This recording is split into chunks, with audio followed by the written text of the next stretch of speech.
Hello, hello. Thanks for being a part of this hydration elevation challenge.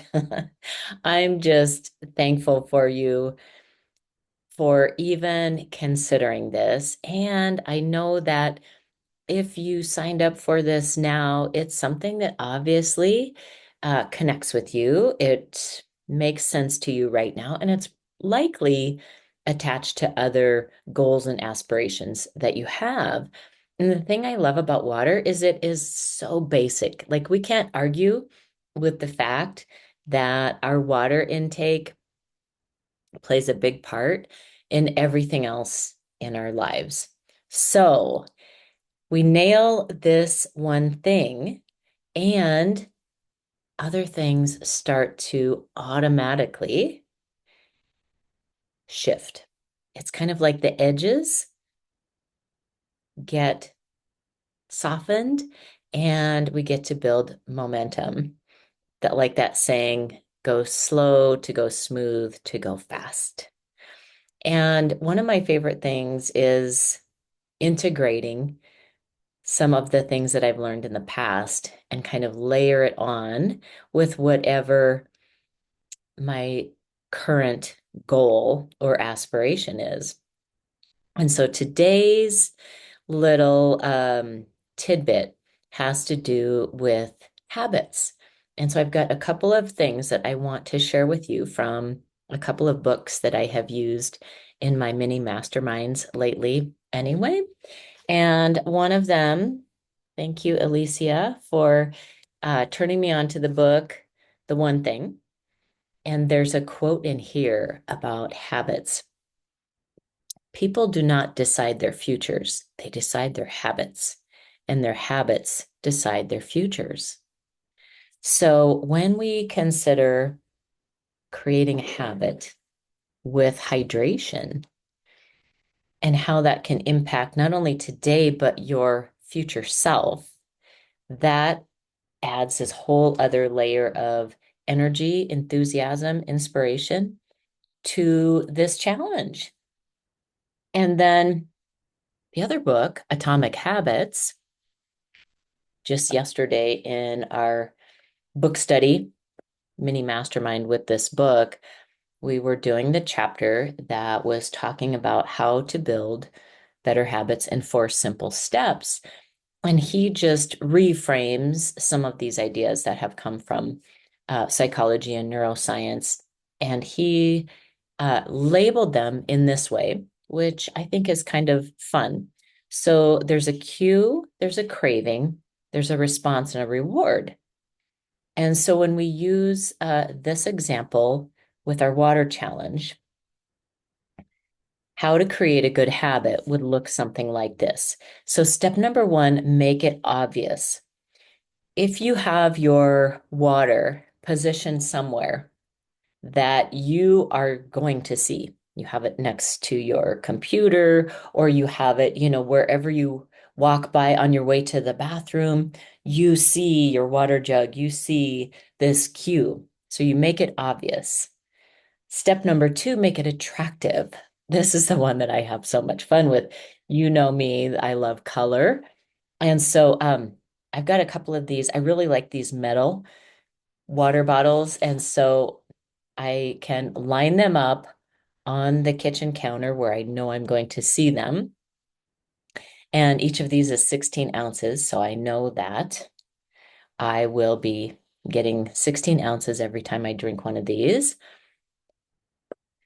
Make it attractive. Here's another one that I saw. So my dad used to work for Darigold. And so I have this old Darigold container. Well, this would actually be really fun to drink water out of, initiating this challenge for me. It's different. It's attractive. It's fun. And then step number three is make it easy.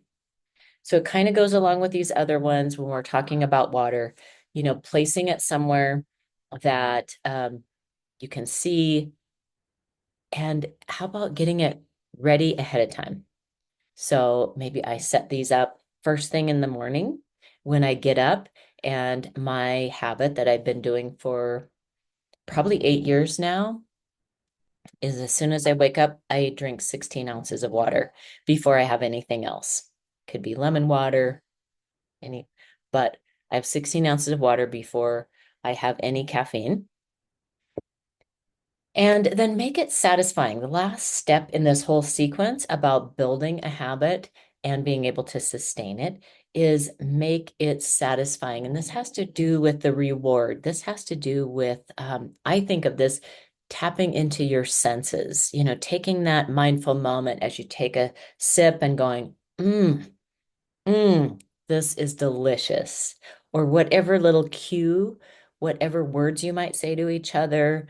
Maybe you have a smell associated with it. Maybe when you are first starting a habit, you might also have, for example, because you want to get your senses involved, you might have a little, one of your favorite scents and have a little oil or a candle right there by your water so that you're associating it with that smell. Or maybe you're chopping up some lemon to have with your water and you're associating that fresh lemony smell with this habit, and it's satisfying.